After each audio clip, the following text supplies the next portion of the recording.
In a world where information seems to travel at the speed of light and traffic at a snail's pace, where the agenda of those at the helm doesn't always reflect the pressures on the streets, where the rubber hits the road, where there's queue of issues needing to be interrogated in the name of speaking truth to power. Welcome to A Place at the Table, where we set the agenda, table the issues that matter to you, and invite you to take a seat at the table.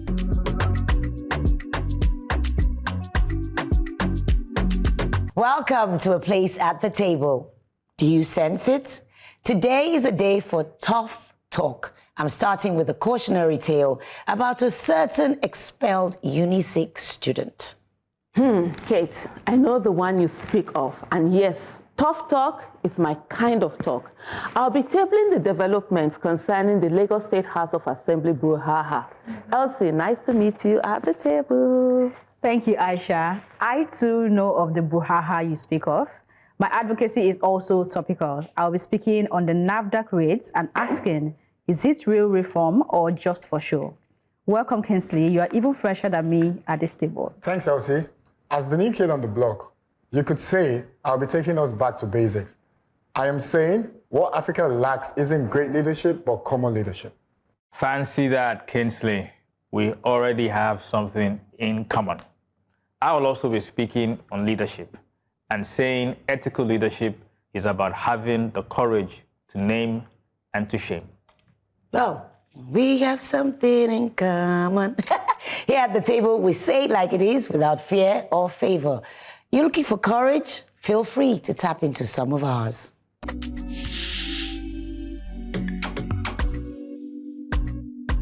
A recent incident at NAFDAC University has sparked widespread discussion on social media and raised concerns about student behavior and discipline on university campuses. Goddy-Mbakwe Chimamaka Precious, a student of the institution, was expelled for physically assaulting her lecturer, Dr. Goddy-Mbakwe.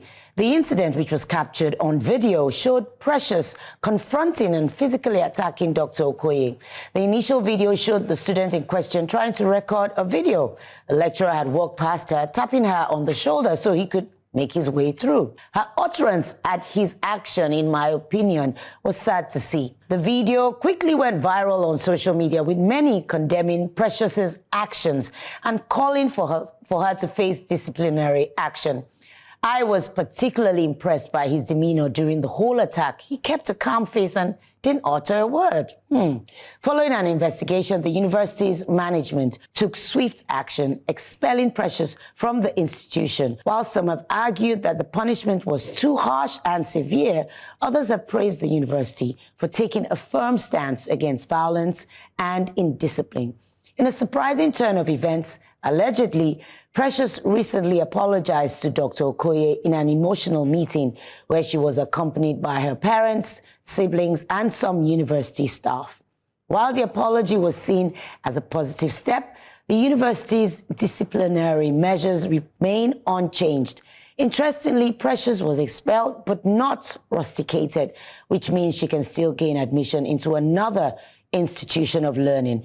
This incident has sparked conversations about discipline, student behavior, and the consequences of social media activities on university campuses. As the higher education sector continues to grapple with issues of student behavior and discipline, this incident provides a valuable opportunity for reflection and growth, and also serves as a cautionary tale for students and highlights the importance of maintaining a respectful and professional relationship with lecturers and university staff. It also underscores the need for universities to have clear-cut policies and procedures in place for dealing with incidents of violence and discipline. So let me start from the beginning in terms of, okay, so he didn't just tap her. So there was this sort of like, not just tapping. And I think one of the things we need to learn in Nigeria is not to touch people without their consent, no matter what you want to do. There's this thing we're always touchy. For example, like someone like me who usually I don't touch a meal, that it's not my related. There are certain categories of meal that I taught. It's always so this thing. You find people, even when they are having a conversation with you, they're always using their hands. So for me, that's one. The reaction of Precious, out of the world. I don't know what that was all about. Yeah. And that was so, you know, I don't even know how to explain it. I just see anytime I try to watch it, I just can't watch it. Because I'm like, what's all this? How did you just go this way? And even her own reaction when she was talking to her friend, and then the next thing, a full-blown fight, you're tearing, you know, his clothing and everything. That's absolutely wrong. For me, I support the action of the school. Even though, yes, she has apologized, but we must not reward bad behavior. But also to say, in terms of when the tables are turned, when it is a lecturer that has done something to a student, can they do it as fast as maintain the same energy? Yes, exactly. Maintain the energy, the same energy, you know, and do it the same way. And then there's this thing about this content creation. It's becoming a problem. Yes. It's a source of money. It's a way they earn money with their content creation, and I think they've taken it to another level. Addiction. You know, the other yes, it's almost an addiction. The last time I think I spoke about it where I said we're losing so much with this whole content creation. It's quick money, and even families, little kids are being made to do sometimes outrageous things for those clicks, for those views, and then you get that money, and they're losing the fundamentals of actually learning. Most times in university, even during lectures, you see they're doing content creation. You can't be doing content creation at the same time learning. What are you learning? Was it last week or 2 weeks ago? We spoke about we have a generation of content creators. And it's becoming a big problem now because the social media platforms are monetizing this whole thing. So if you are able to create some content, if you're lucky enough to get it to go viral, you start to make a lot of money. And you might just be in your teens, you might just be in your early 20s, and then you are raking in quite a bit of money. And then you ask yourself, why do I need to go to school and finish that? So you have this young population that believe that content creation, ability to earn a lot of money, then don't go to school, democratized. And that's where the problem is. So sometimes you ask yourself that, okay, so who takes responsibility? Should it just be the content providers? Should it be the platform? Should it be the government? Should it be the parents? So when you think about it in that context, you realize that everybody shares a bit of the responsibility. I disagree, but I'll let you finish. And we might need to be able to look at it from that angle. I agree absolutely with Aisha that when you think about it, the first people you look at are the parents. In fact, in my generation, it is the mother they always look at. They say the mother. See your child. The mother didn't train her well, you know. But we cannot absolve the parents of blame because that child must have been doing something like that at home. And the question is, what did the parents do? And if you don't do those things, if you don't train your child at home, the child will disgrace you in public. Yes. And that's the result of what we saw. Let me just say that I think that the punishment was a bit excessive. I don't want to argue about the policy of the university. If that's their policy and it is clear to everybody and the students have signed up to that policy, then that's clear. I want to reiterate the content becoming an addiction because we're at a point where people don't even have privacy anymore.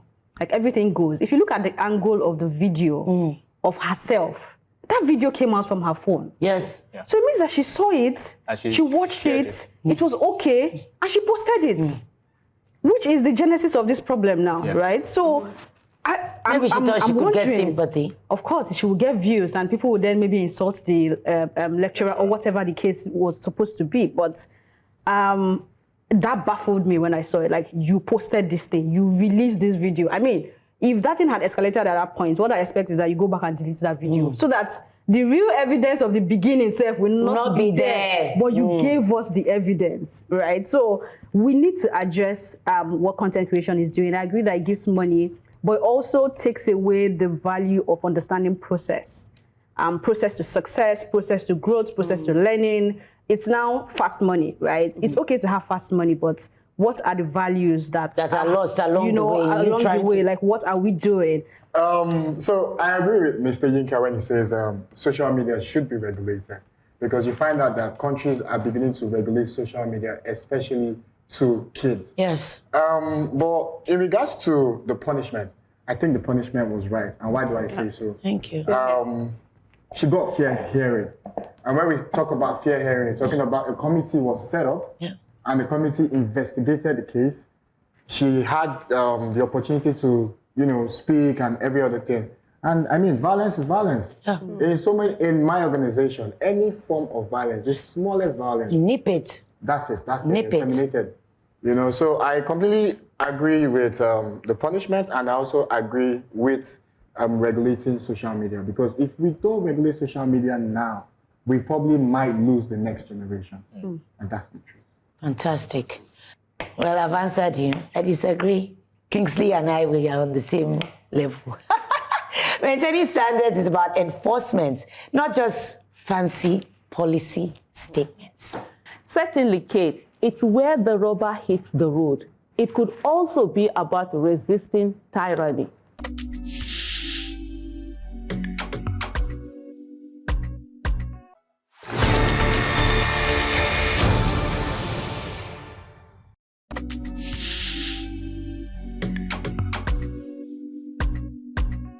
Have you ever had moments when you wanted to say something and someone else said exactly what was in your mind in a much better way? My advocacy for this week would be directly quoting the words of Gbadebo Rhodes Bible, the 2023 Labour Party Lagos gubernatorial candidate. And I quote him: "Reports of armed DSS officials storming and sealing the office of the Speaker of the Lagos State House of Assembly, Right Honorable Mojisola Meranda, and the alleged militarization of the Assembly complex at Alausa are deeply troubling. This brazen display of force at our state's legislative chamber represents a dangerous assault on democratic institutions and the principle of separation of powers. The deployment of security forces to intimidate elected representatives and interfere with legislative functions is reminiscent of our dark days under military rule and has no place in a democratic society. The Lagos State House of Assembly is the people's house, a symbol of our democratic values and aspirations. All well-meaning Lagosians must resist any attempt to undermine their independence through intimidation tactics. Therefore, I call for the immediate withdrawal of DSS operatives from the Assembly complex and demand a full explanation of the legal basis for this action. Without respect for established democratic processes and the independence of the Lagos State House of Assembly, we risk a shameful descent into anarchy. The legislative arm of any democratic society must remain independent in the discharge of their constitutional responsibilities, because while they might have emerged from a political party, their loyalty is to the Constitution and the people. It is the people that they owe quality representation and not a political godfather. It is the people that they must be accountable to and not a political party. Hence, any attempt to capture and control the legislative arm to serve the narrow interests of any politician must be resisted. I commend the members of the House for resisting tyranny and mustering the courage to defend the people's parliament." End of quote. I end by saying, Lagos State House of Assembly has shown the power of a united legislative arm. This is a cue for the rest of the country. Can they take it? I mean, there's been a conversation around how DSS even got to the place, and at first they said, oh, we didn't invite them, and then they let us surface, and oh yes, we invited them, but we didn't say they should come and halt or close the place. We wanted security because they heard that someone is coming, so the security from, I don't know, but that was a drama that I don't want to say made my day, but I mean, I laughed. It says we want to become jokers. Let's Let's continue laughing at what we are doing, right? But this is a disgrace. It's very shameful. The last time this happened was, maybe not the last time, but the one that was very big was when they were flying fence in Abuja. I don't know if you can remember that, right? And this happening, and this is 10 years after, 11. And it's happened, 10, 11, and it's happening again. So are we saying that we are not growing? I mean, I think I have an answer to that question, but again, I'll ask like I don't have an answer. Are we saying we are not growing? We're doing things that we should have left behind. If your child did something 10 years ago and it comes back to do it after 10 years, how would you react to that? So this was shocking. I think my own coping mechanism, because I always say when I follow the things that are happening in Nigeria deeply, it affects my mental health. Because you begin to ask yourself, is it I'm the one that does not have sense? Like if these people that are supposed to be our leaders are doing these things and it seems to be right to them, who am I? So I begin to question my own sanity. Like, is this supposed to be normal? And then I think it's not normal. So it's like nobody needs to say what to gaslight me anymore. I'm already gaslit. I'm listening to it. So it's shameful. You've said the words rightfully. We need to do better. They're there to lead us. If this is happening in the House of Assembly, we're talking about Precious. Please, what is the difference with what Precious has done? True. Right? And they're supposed to be the leaders that Precious is looking up to. So let's just think about it as a people, and hopefully there'll be a way forward someday. That's how I feel. Let me just quickly add to say that the 2014 event was done by the police. We had another one after that. I think that was 2017. DSS actually invaded the National Assembly during when Professor Osibajo was acting president, and that led to the sack of the Director General. And for them to be doing this again. I mean, politics in Nigeria or politics all over the world is always the more you look, the less you see. You know, and basically, this is just what we saw, what they decided to show us. But if you really want to look deeper, you find out that there's so many things that we actually can't speak about or we don't know. So I would leave it very short and simple as the more you look, the less you see. There's this part in the quote that I love.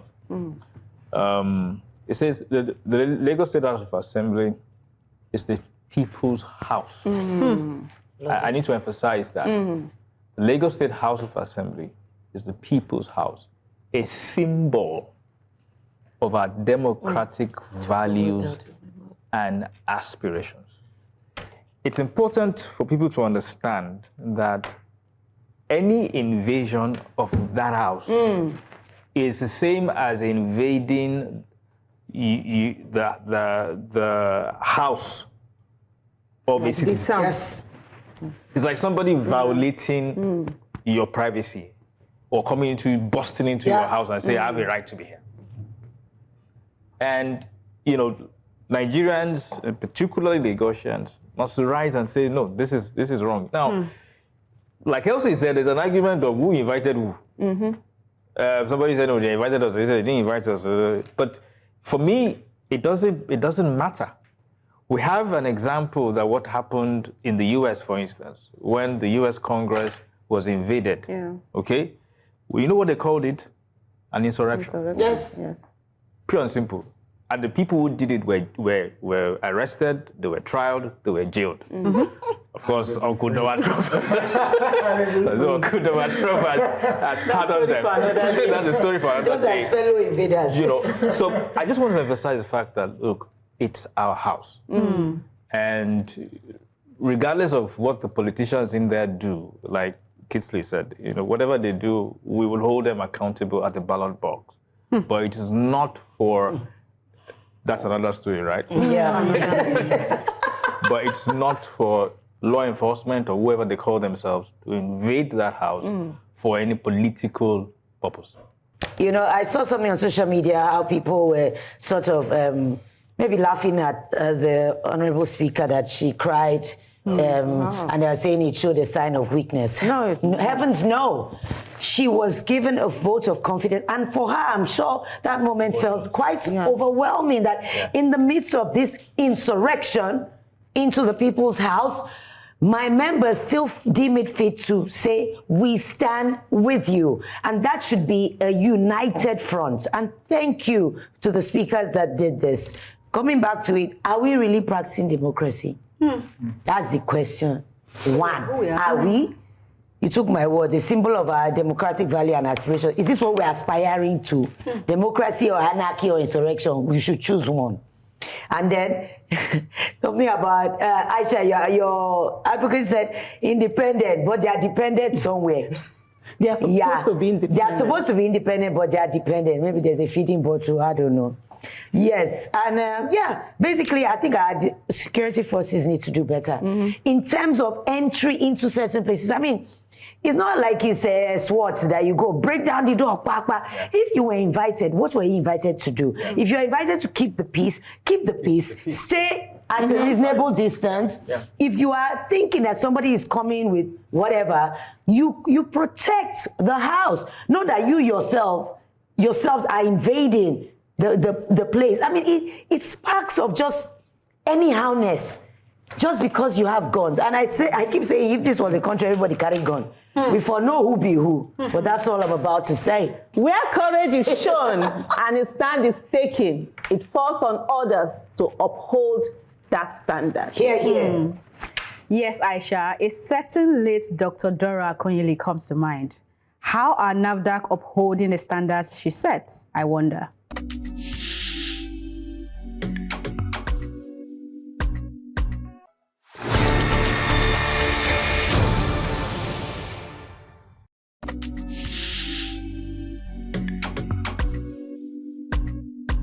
The National Agency for Food and Drug Administration and Control, NAFDAC, recently conducted raids in major drug markets in Lagos, Onitsha, and Aba, seizing counterfeit drugs and shutting down shops.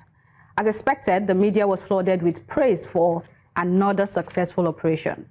However, after 2 decades of similar actions, one must ask, when will Nigeria truly clean up its drug market? I was about 12 years old when, like many Nigerians, I witnessed the transformative leadership of the late Professor Dora Akunyili, whose personal loss, her sister's death from fake insulin injections, drove her to confront Nigeria's drug problem. Akunyili's efforts were groundbreaking, yet, despite the progress, counterfeit drugs remain a persistent issue in Nigeria. A 2023 report by the United Nations Office on Drugs and Crime linked 267,000 deaths annually to falsified anti-malarial medications, with many occurring in Nigeria due to its high malaria burden. Additionally, 169,271 deaths are attributed to substandard antibiotics for treating severe pneumonia in children. Now, despite NAFDAC's periodic raids, counterfeit drugs continue to flood the market. The question remains, how do they keep entering Nigeria?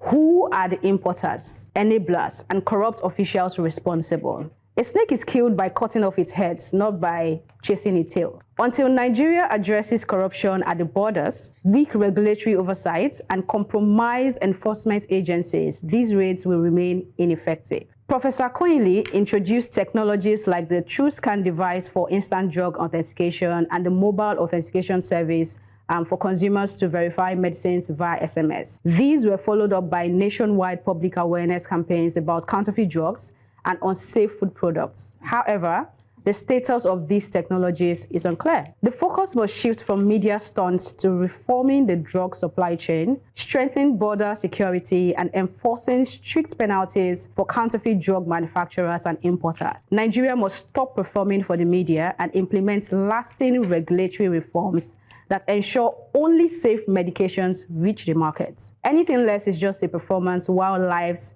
continue to be lost. It's time to stop the charade and take real action.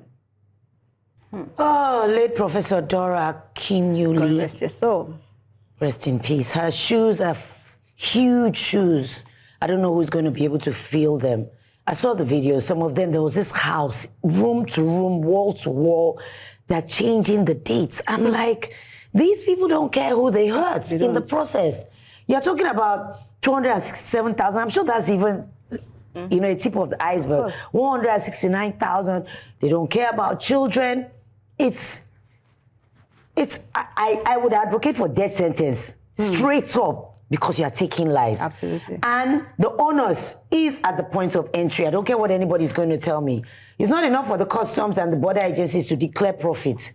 But what are you really doing in protecting the lives of your citizenry by making sure that counterfeit drugs do not become a dumping ground here in Nigeria? They have a lot to do. And I believe that there's some kind of selfish agenda, greed working, because these things have no place in a sane society. It doesn't. So all this show and tell, how does it cascade down to protecting the lives of our people and the children? We need another Dora quickly. Let me say that the authorities know where it's coming from. They're not unaware of it. And I say so because, I'm somewhat within that industry, in terms of the supply chain component of it. And those who are serious business entities in that, industry, who do and have made a lot of investment in making sure that drugs that come into this country are well vetted. You're dealing with the very big labs. You go through the validation processes and all that. You take the cost of it because drugs have a lifespan. And if you don't bring them in on time, sell them on time, you lose. Yes. And those who are the legitimate players in that industry, when drugs have hit a certain date, they destroy them. So they lose money. So there's a cost. And those people in that industry have always made the regulators know. Because everybody's in the same market. We know, where those drugs are coming from. We know the countries they are coming from. And this information have been provided to the regulators. Now that they decided to do a show and tell in terms of going for this big raids and coming out and all that, it's good. We clap for them, yes. At least you're taking some out of the market. But you've just cut the tail, not the head. Okay? They need to go after the supply chain. That's where the problem is. And if you want to address this problem, those individuals, they are business entities who are bringing them in. You have to go at the custom because you know where they came from. You know the port of entry that they came from, all right? So that also implicates the customs, all right? And you also know the regulators as well. Because you have to bring some of those kind of things in, you have to get SON certification. There's a lot of regulatory agencies that are there. Those drugs are not coming in through semi-border. They're not. They are coming in through our normal borders, normal ports. They are being imported. I'm shocked. So God. we need, So if you're ready to do the work, government needs to get serious. And this is about love. If you love your country, if you love your citizen, people. if you think they deserve good drugs, not fake ones, you make sure that everybody that is within that supply chain does the right thing. I'll start by quoting a famous quote. I can't remember who the author is, but let me just say. You see, if you sit on the shoulders of giants, you see further than the giants. You see, Nigeria isn't the only country in the world. You have countries that are out there have succeeded in taming these problems. It's very simple. Send the good people, send the people that are ready to work for Nigeria to go study and come back and implement. It's as simple as that. Because there's another popular saying that says, good artists create, but great artists copy. So this is you assuming they don't know what to do, though. But go on. I mean, I believe so much in people. I believe so much in people. The business I do is all about people, training people and all of that. So if you send the right set of people to go learn these things, they can always come and implement. And likewise, you have the trickling effect. It trickles down to, the staffs. And why is trickling down? It's trickling down to the people as well. It's trickling down to every single one of us seated at this table. Are you talking about drug manufacturing? Is that what you're talking about when you talk about this? Going to learn. No, I'm not just talking about drug manufacturing. I'm talking about the regulation agencies. Okay, all right. Because you had the regulation agencies going to do the whole charade and all that. And one of my relatives works in the regulation agency. So Was he among the people that went to do it? Important question. Full disclosure. So I mean, it's all about just learning and implementing down here in Nigeria. We find out that things will work because it's not rocket science. It's not. It's not. Yeah. I think I'll just take off from where you stopped. For me, I don't think it's not really even about learning. There are a lot of people who know it's there, but they will not allow them to be there. Yeah. That's the thing about Nigeria. Most of these organizations, they have very brilliant people. Our civil service, even our security agents, they have DSS, very brilliant people, but they will never allow them be there because the incentive is not there. So the first thing, like when you were right, I was like, where is Kano? If they've gone to Lagos, Anambra, Kano is a big market for fake drugs. Also, so are they not, or is it later that they're going to be doing? And what I wrote here is that, is it drug raid or simply some people didn't pay up and they needed to show them on camera? Because even when, like for example, you see custom, because they've seized they've seized that. Even his bar, when his bar, they say they are burning beers. We've seen reporter, it's the people that didn't pay up what they're supposed to pay, that they now use them to do they use them on camera and bring them on. So that's, that's really the main thing that we'll be looking at. But in your advocacy, you literally said everything. You brought out the things that need to be done, the problem, and you solve it. But at the end of the day, it's all about that incentive. People just don't feel they should. And there's this thing also, when you talked about that, the legitimate businesses, there's a particular drug I buy every month, and there's a big pharmacy in Abuja. It has not had it for like almost 6 months. Anytime I come, so I have to say, what's wrong with you people? And they were like, oh, that it expired. So they had to destroy them. So like what you said, they lose money. Meanwhile, maybe somebody out there is doing a substandard one and selling it at a lower price, and then people are just changing the expiry date. Exactly, they will just change it, and then it becomes a major. So legitimate businesses always suffer. If you want to do the right thing in Nigeria, you always suffer. And the thing is that it's all about that importation, and something has to be done about it. Like you say, the regulators aren't doing the things they want to do, because there are countries where they don't care. They ask you, how do you want it? I remember, and even sometimes, when you think about this thing, it's crazy. I remember when I was importing, my own tomato paste and selling, it got to a place where people, they sell, money laundry, they want to clean up the money, they sell it at even the cost we bring them in. And what my distributor said to me I should do were two things.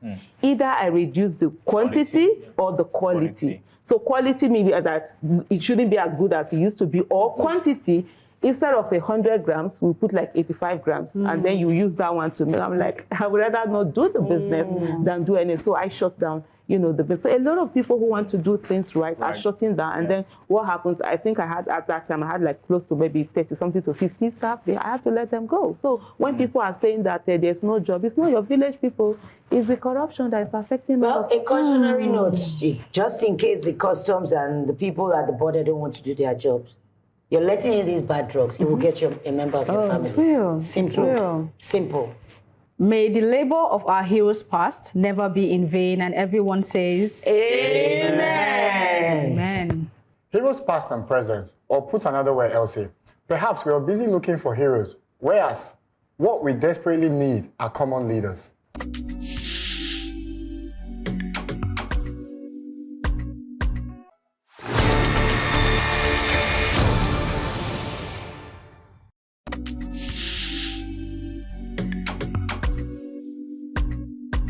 I'm going to be talking about Africa's greatest deficiency. I strongly believe the greatest challenge of Africa is not the lack of resources, but the absence of leadership. I'm not talking about great leaders, but common leaders. When we talk about leadership, people often think of extraordinary figures, game changers who shift history. But in truth, the most critical kind of leadership is not always about visionaries. It's more about individuals in leadership position with competence, merit, and execution skills. A great leader is someone like Nelson Mandela, who united a divided South Africa, or Lee Kuan Yew, who transformed Singapore into an economic powerhouse. These are leaders who shaped their nations through extraordinary vision and political will. Africa does not suffer from lack of visionaries. We have had leaders who have spoken of progress, written policies, and promised development. Yet, we remain where we are. Because what we truly lack is common leadership. Common leadership is about accountability. It's about merit and service at all levels. It's about the local government official who ensures that roads are built and maintained. It is about the school principal who insists on quality education, the civil servant who refuses to take bribe, the police officer who enforces the law fairly, and the business leader who prioritizes ethical practices over personal gains. Africa's problem is not potential, it is execution. Without common leadership, even the grandest policies and strategies will collapse under inefficiency, corruption, and poor governance. So how do we change this? First, we must redefine leadership, not just as power, but also as responsibility. Secondly, we must strengthen our institutions so that governance is built on systems rather than individuals.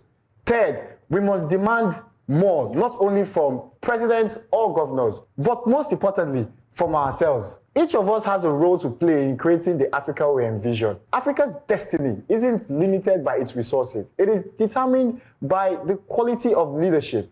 With common leadership, we can build a future and create an environment to breed these great leaders we desire. It is time to stop waiting for a hero and start acting with competence, integrity, and responsibility. I wanted to just do like... Honestly, no, we should actually. You want to go first, Yinka? That was a great one. Absolutely. And Brilliant. You spoke with passion, Yeah. and I know you're doing a lot in your space already, but Yinka, please.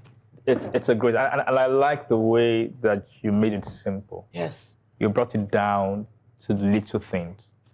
Because one of the things that plagues this nation is that we see leadership not from a me perspective, but we see leadership as a they perspective. You know, so it's the they need the politicians, they the this and the that. I read a book many years ago by Robin Sharma called "The Leader Without a Title," and what it did was it opened my mind to the reality that you can be a leader and in your space, whatever that space is, and you can be influential because we know that leadership is influence, all right?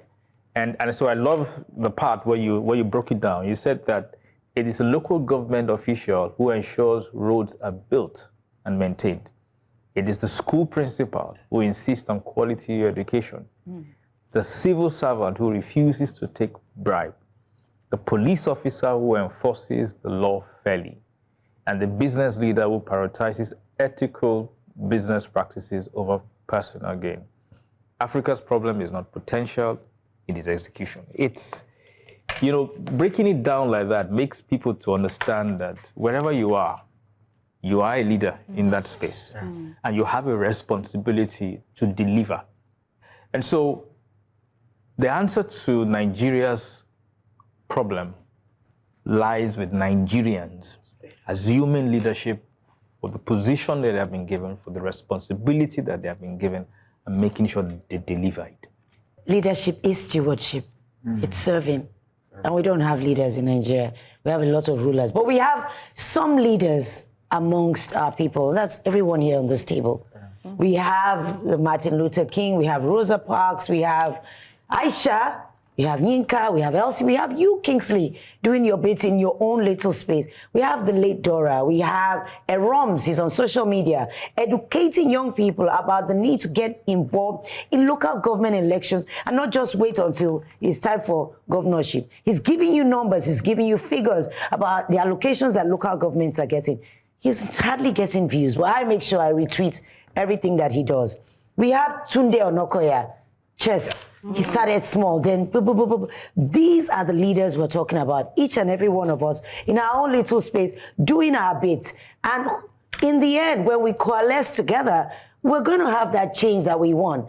But yes, your advocacy, I don't think I can speak much to it because you've just, like Yinka said, broken it down to the lowest hanging fruits, to the little things.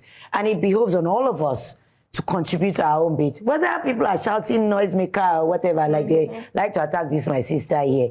But she has a lot of energy for the whole country. So just do your bit. And don't be swayed by, oh, you're doing too much. You are doing exactly what you need to do. Leadership is service, like you said. it is listening, it is learning, it is accountability, and it's responsibility, right? I mean, I know that we are bringing this home for ourselves, but sometimes I would rather still hold the people that are our leaders accountable. Where are the leaders? Right? I mean, whether we agree or not, there are people that are doing I, say, nay, and whatever, right? They're there. And my question sometimes is, I mean, we all here have careers. We have what we do. And for everything that we do, there are times where you go for trainings. You want to be better. Yes. I mean, it's a prerequisite if you're going to grow in whatever you're doing. These people there, what kind of training do they undergo? They do.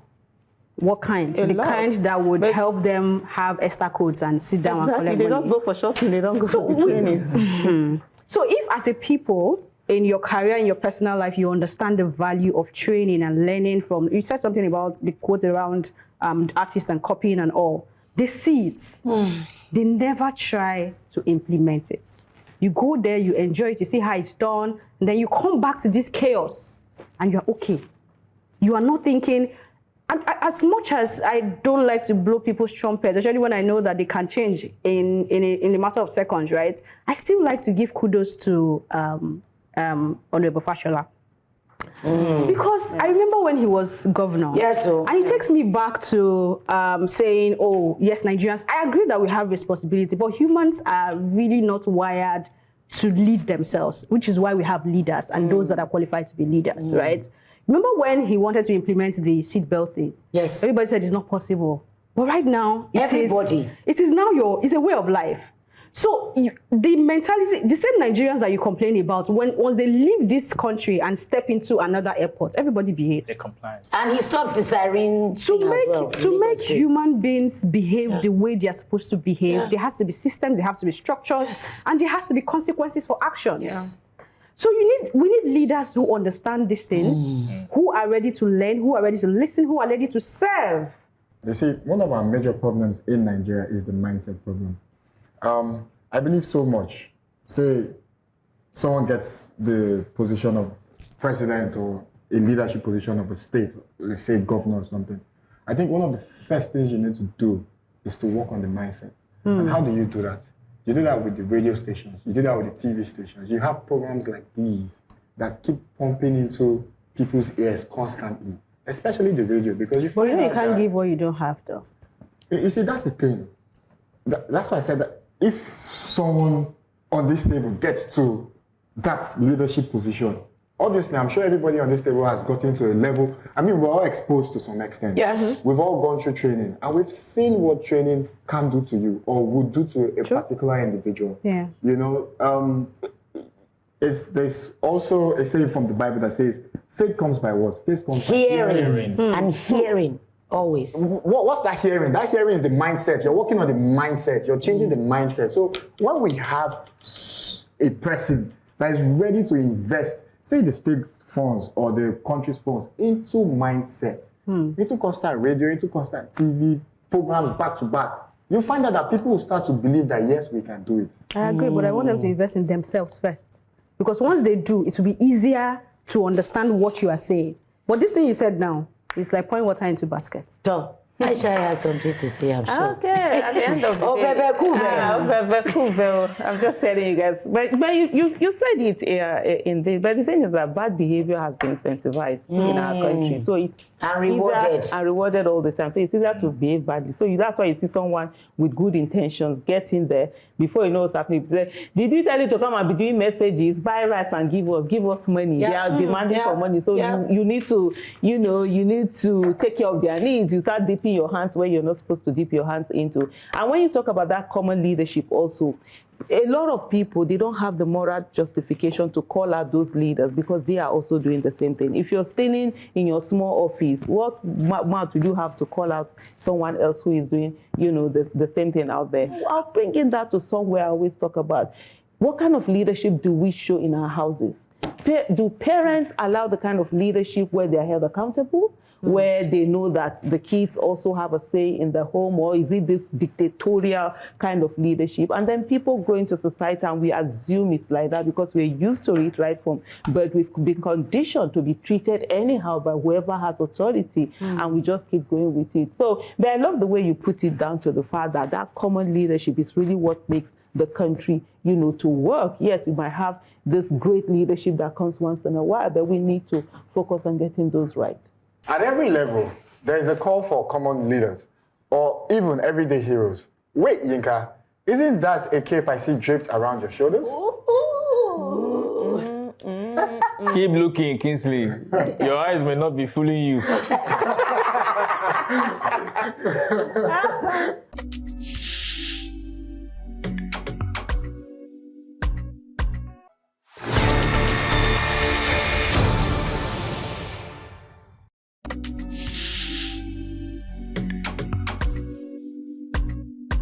The great Albert Einstein once said, "The world is a dangerous place to live, not because of the people who are evil, but because of the people who don't do anything about it." Last week, at the colloquium organized by the Pentecostal Fellowship of Nigeria, a former presidential candidate, Fela Durotoye, shared details of how he received a call from a certain man of God who requested he submit an invoice for a contract to run an ethical leadership training in all the local governments in Nigeria in 8 weeks.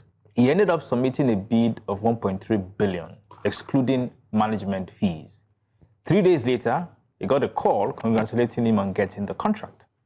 But since they knew he wasn't going to put in something for himself, they decided to add 700 million for him. Only that is required to send in an invoice of 5 billion. Fela claimed to have asked, if we are doing ethical leadership training and we're already inflating price, then what are we doing? After which, he switched off his phone and refused to take his calls. Section 19 of the ICPC Act clearly states that any public officer who uses his office or position to gratify or confer any corrupt or unfair advantage upon himself or any relation or associate of the public officer or any other public officer shall be guilty of an offense. According to Warren Bennis, the father of ethical leadership, the key principles of ethical leadership include honesty, integrity, responsibility, accountability, transparency, and justice. If Fela truly believes in ethical leadership, switching off his phone was not enough. He had a legal and ethical responsibility to report it to the authorities. Just recently, Tigran Gambayan, a Binance executive, revealed the names of 3 members of the House of Representatives who allegedly demanded a bribe of $150 million from him to forestall his arrest and persecution over money laundering allegations. That, Fela, is ethical leadership. Saying corruption kills is not just a catchphrase. It's the starkest reality of our lives. If we want to change Nigeria, we must be willing and courageous to name and, yes, shame those who drag us back. Okay. So you said something. I think that Albert Einstein's quote is quite outdated. The worst are the people who attack those who are doing something about it. Because that's where we are right now. So you say a lot of people don't do anything, and they go after the people who do something and do everything to denigrate them, to attack them, to just, to make them, to vilify them. They now become the villains because they stood for something. That's where we are, right now. On the issue of the Binance director that you talked about and the names that he dropped, guess what happened? Nigerians decided to focus on the minor. We major in the minor. And they left that whole issue. To the extent different people were coming to even say that, oh, it's because of another issue coming on, that's why he's lying. The defense is out of this world. Some telling us that, oh, if somebody that did not collect so and so bribe when he was 40, then he wouldn't do it now and stuff like that. So we do everything to defend the people who are killing us, in this country. And reporting it to authority, like you said, yes, is the right thing to do. but you will also know how the Nigerian authority, the system, you just get frustrated. If you don't even take care, you will now become the perpetrator. Yes. For example, let's look at what happened in Kano State with the former Kano State governor, Umar Ganduje. Someone did a sting operation, did a video, videoed him, allegedly collecting bribes, stuffing it in his pocket. Guess who was prosecuted? It was the journalist that went to court. This other one, not only he got, even though the Kano people didn't want him, but he was given a re-election. He was rewarded with a second term, rewarded with being the chairman of the party. Yeah. So sometimes these are the things that just keep people, and they rather just keep quiet and just move on. It's interesting you brought the Binance conversation in, and that was the, should I say, it's the highlight of my last 2 weeks. Was it last 2 weeks or last week? Last week. It was, the response was shameful. I mean, I saw what he said. Now we know. Even if I decide to say I don't want to believe, but when in giving a response to that kind of allegation, you should give data. You should give credible information that will make us believe that, okay, this person doesn't know what he's saying. But if I look at your response and look at what the Binance guy said, he had more timelines, he had more information, he told us everything the way it was, and then he came out, disregard the misinformation and disinformation. What does that mean? Nothing. So mental health. See, ethics, right? Ethics. That one is I don't even know if it exists in Nigeria. But I don't want to say much. I really hope that we can begin to understand the effect of what we are doing now. We are here today not because of what we are doing now, it's what we have done in the past that has brought us here. And we are now doing worse. I was telling someone, I was talking to when I said the things that we were doing 5 times horribly like 10 years ago, now we're doing it 100 times. And it's now becoming normal. Like it's now normal. We read it, we move, and we continue what we are doing, and it becomes worse. We sip tea. So, I mean, we're doing our part. We're speaking, right? And we're doing, of course, much more than speaking in our little corners. But I really hope that our leaders can really sit down and introspect and think about what they're doing and how they're doing. And for Fela Durotoye, honestly, I'm not surprised. My problem with some people that feel like they are better than everybody else is how they sort of remove themselves from the situation and not understand that even I myself, like when I'm speaking, regardless of how intentional I can be in trying to do the right thing, I don't try to remove myself from the situation because we are all in this together. And we need to not just talk, but walk the talk. Like we need to take a step back, because I've met a lot of people in my personal life, in my career. I feel there are people who say the right things, but never do the right thing. And we need to begin to talk and do, not just talk. That's just how I feel about it. All right, so Kate, you're going to come last, all right? So just hang on. All right, so Kingsley, the thing here is, regardless of the results, whether or not it's taken seriously or whether or not it's not, whether or not, or even the consequences, when we're talking about ethical leadership, the people actually have a responsibility, regardless of whatever is going to come out of it, to call out those whose actions itself bring us into disrepute. Well, I would answer that question by saying 3 things. The environment, the environment, the environment. And what do I mean by that? If you find yourself in an environment where if you say too much, they will deal with you, what do? I mean, he said the most he could say. Because if he said more than that, he'll say, okay, this is this man of God, that man of God. He becomes a target. And when he becomes that target, who is there to watch his back? That's the next question. My father always tell me, you see, you guys are he will refer to his kids, you guys are very lucky. You had backup. I didn't have backup. That's in regards to him. He didn't have backup, so he couldn't take risk. His risk-taking initiatives were limited because there was no backup. But it's like, oh, you guys have good backup, I've done this, I've done that, and I've created this backup for you so you can take more risk. So the question you ask yourself, even if he goes out to say, oh, so man of God, this is the man of God, who is behind him? And when they now start coming after him, remember that man of God is the one giving him the contract, meaning that the man of God is already, he has a strong backup. And in this same justice system. So I think the question is... So what's the hope for Nigeria? So we should just accept that that's normal, and then everybody keep going and say... We are praying. That's why we spoke about mindsets. Yeah. If we don't work on the people's mindset, you see, if the people don't even know what they should do and how they should react, we're just wasting our time. I do a lot of foundation stuff, down from where I'm from. And you find out that these guys don't really know much. They're limited. And the only way you can actually grow these guys is by what? Is by educating them. Any form of education you can give the average Nigerian would help. That's the only way we can truly come out of this. Kate. Everybody has said everything. Okay? Self-preservation is necessary. That's all I'm saying.